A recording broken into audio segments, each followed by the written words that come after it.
Dear student, in this session, we will discuss the subtopic 1.3 Part A, that is Command Line Based and GUI Based Operating System from Unit Number 1, Overview of Operating System. The course outcome for this particular is you will able to install operating system and configure it. Then the learning outcome is the same, that you will able to install operating system and configure it. Now, in unit number 1, we already discussed the basic concept of operating system in 1.1, then different types of operating system in 1.2, and the last subtopic of unit number 1 is the command line based and the GUI based operating system. Now, the first question arises, that is how the user communicate with the computer. So, the operating system establishes a standard means of communication between the user and the computer. So, the communication is possible with the help of operating system. It does this by providing the user interface and the standard set of commands that controls the hardware. That means at the same time, it also controls the hardware to interact with the system. Now, what is user interface? It is nothing but a program that controls a display for the user and allow the user to interact with the system. So, user interface is done with the help of operating system. So, this user interface provides the means of inputting the data and outputting the data. So inputting the data, it is nothing but allowing the user to manipulate the system. That means with the help of input devices, that is keyboard, mouse, we give certain kind of input which we want to execute with the help of processor. Then once the execution get completed with the help of output devices like monitor, printers, and many more, we will able to see the expected output after computation. Then basically the user interface is categorized broadly into two, that is the graphical user interface and the command line interface. Now let us see the command line interface. Command line interface, it is nothing but a mechanism for interacting with the computer operating system or software by typing commands to perform certain specific tasks.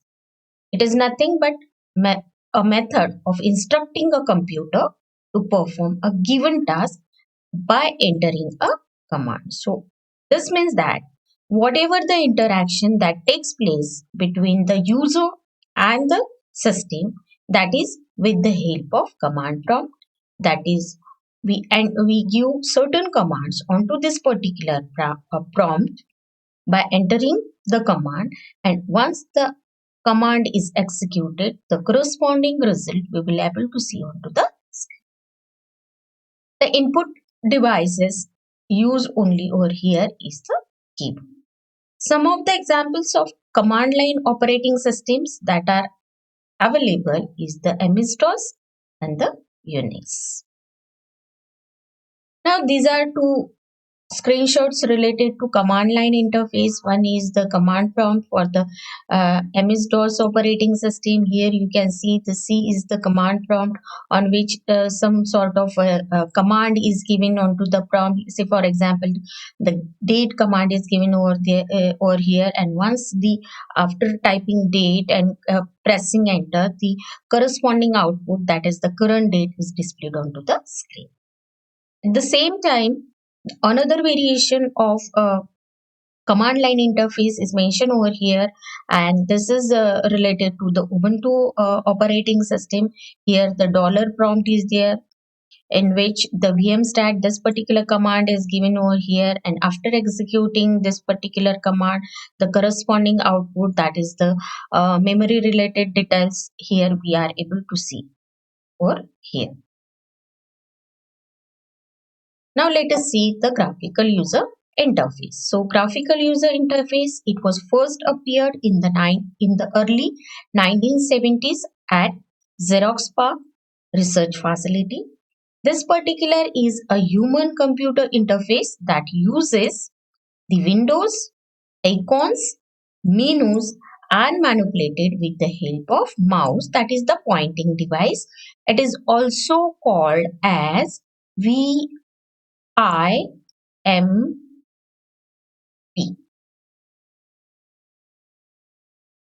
So also a limited use of keyboard is there.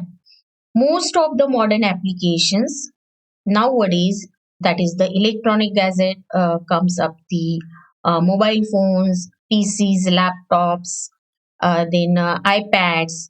So all these gadgets nowadays are using the graphical user interface. It is nothing but the combination of graphical and the textual interaction, and which it uses various buttons, menus, message boxes, and etc. Mainly, this interaction is done either using the pointing device, that is mouse, or the keyboard.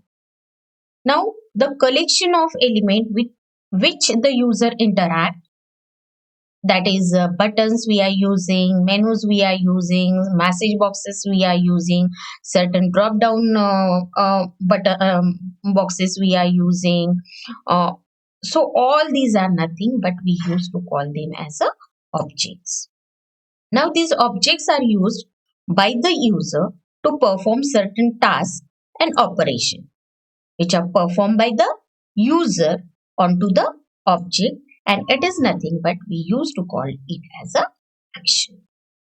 So once the action is performed onto the various operations, or once the action is performed over there, the after performing the action, some sort of results get over there, like modifications of object, and once all these things get happen, the appropriate result is displayed to the user, so that user will come to know the resultant operation performed by giving certain inputs.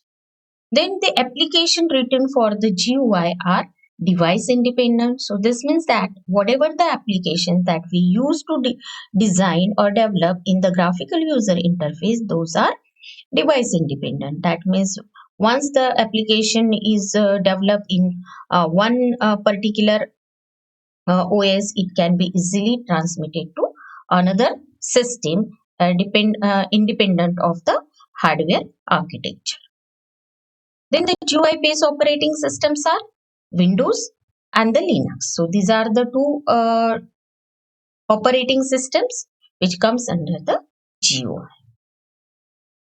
This is how the graphical user interface look like. In the second session, we will see in detail what is the command line interface and the details related to MS DOS and the Unix.